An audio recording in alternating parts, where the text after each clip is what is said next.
Once upon a time in the new Filipino time, si Bunbun kay magpatuli kay pisot man daw siya. Siya kul asamang patuli ay drikol. Nya gakatawa siya kay maglok siya daw. Siya kul asa bitaw kul. Mata na siya niya. Akong kamera, akong gituyok kay para makita yang kagwapo niya pisot pagod kaayo. Wa na gareklamo sa angkol asa tong bata. Ay nangutan ng bata na asa ito tuloy paktol.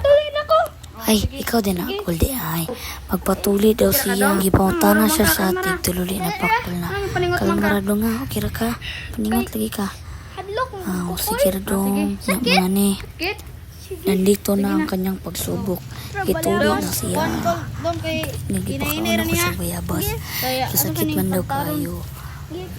Kamera ni kaditong siya. Agay ko, linaya. Agay. Agay. Agay. Wala gyapon siya nandang uka sagit. Siya agay. Manan ako. Unya na yung tigtutuli na atos dagat dong. Sige na. Yara na human ang among video. Bye bye guys.